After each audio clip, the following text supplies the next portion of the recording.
This video will show you how to create a Padlet, which is a single web page or a word wall on the web. There are many creative uses for this in your classrooms, and I will create a separate screencast that tells you a little bit about some of the creative things you can do with Padlets. When you type in padlet.com into your address area on your computer, you will land on this page, and if you have never used Padlet before, you'll have to sign up. Since I am already in Padlet, I can simply log in, but you'll have to sign up and create an account, and I'm going to click on sign up so you can see what that looks like. If you wish to, you can link this to your Google account or your Facebook account, or you can simply create a new account with your own email and password. Since I'm already connected to Google, I'm going to sign up with Google, and it's going to take me directly to the page that you will land on once you create your account. So I am going to sign in with my Gmail, and you see, since I've already created a lot of Padlets, I will have a lot of different labels underneath this heading. You will not yet have that until you have started to create your Padlets. But you will see an area, or you'll see on your screen now either a pink button that says New Padlet, or you're going to see a gear button that looks like this in the upper right hand corner of your screen. If you're working on a PC, this is what you're going to see. If you're working on a Mac, you should see the pink New Padlet button. So you'll click on either that gear button or the New Padlet button, and it will create a web page for you. It automatically names your web page, but then it gives you, if you're on a Mac, it gives you this screen where you can begin modifying what this page looks like, what the title is, and so forth. If you're on a PC, this menu will not automatically pop up. You will have to click on that gear button that you're going to see on your PC screen in the upper right hand corner. Once you click on that gear button, you're going to get an option to modify your Padlet, and you'll get this exact same menu that we're looking at here. So I'm going to change my Padlet name to Student Ideas page, and I'm going to say, I usually use a description to give my students instructions. So I'll say, please double click on the web page to add your ideas about this project. I would probably be more descriptive, but I'm just giving you a general idea of a common way to use the tool. And then you choose your layout. Your layout lets you predetermine how those student posts are going to appear on the web page. If you were to choose freeform, you're going to get something where the boxes of what they add to the page will sort of be designed the way this looks. If you were to choose a grid, their boxes would be 3 in a row and then up and down in a very grid-like organized pattern. And if you were to choose stream, then each student's post on this page will show up one on top of the other sequentially from most recent to the first post of any student being on the bottom of the web page, and you'd have to scroll down to see that first post.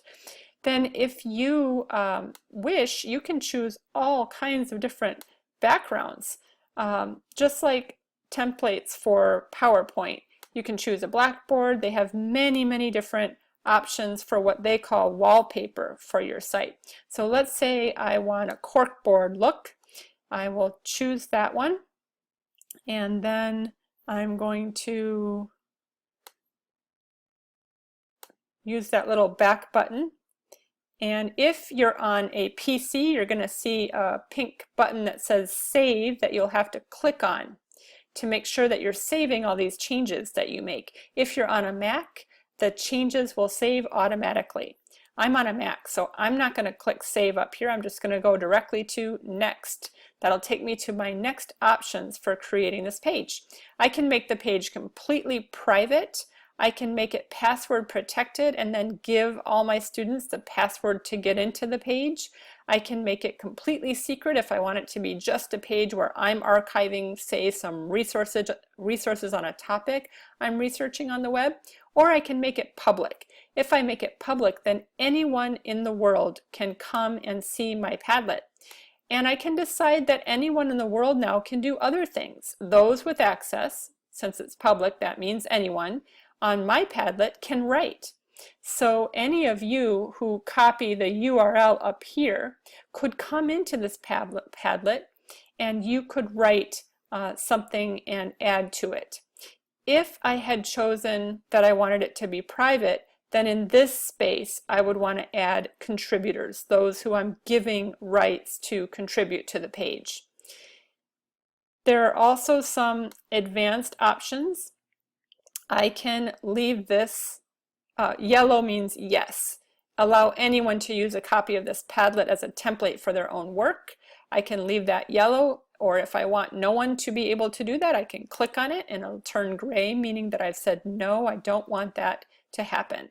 Moderation, I can require that I give approval before any of the posts are published. So I would get a notification in my email that a student had put a post on, and I would have to come in here and say, yes, I want other students to be allowed to see that. So if I wanted that to be a yes, I would click here so that this is yellow, and I don't want to moderate. I'm going to trust that my students will put good things on here for each other, and so I'm going to leave that as a no.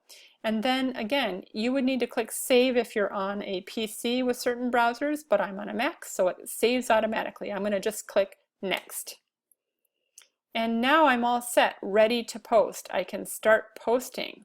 So I'm going to click Start Posting, and you'll see whether you're on a PC or a Mac, there's a little pink plus button down in the lower right hand area.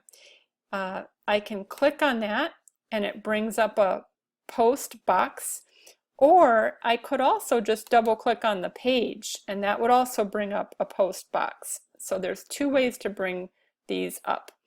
I could write something here, or I could click on this and that would allow me to paste a link or upload a video, or I could just drag a video file from my computer in here and it would show up right on the Padlet, or I could take a photo. If that's working on your computer, you can take a photo. And so there are many different options for things that you can attach. I can also add an attachment just like an email by linking from or putting in something from my computer. Sorry, that's,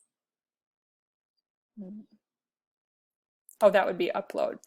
This is where I would drag a Word document or something right from my computer into this box, and then that Word document would show up on my Padlet. So there are many different ways, as you can imagine, that you can use this for creative projects with your students, either live in a classroom to get some of those quieter students involved in a discussion by having everyone in class put an idea up here, sort of like a clicker or a poll, or you can use it outside of class to have students react to something or create things together. I'll make a separate screencast with some more ideas for you about that. I hope you found this helpful and look forward to hearing any questions you might have.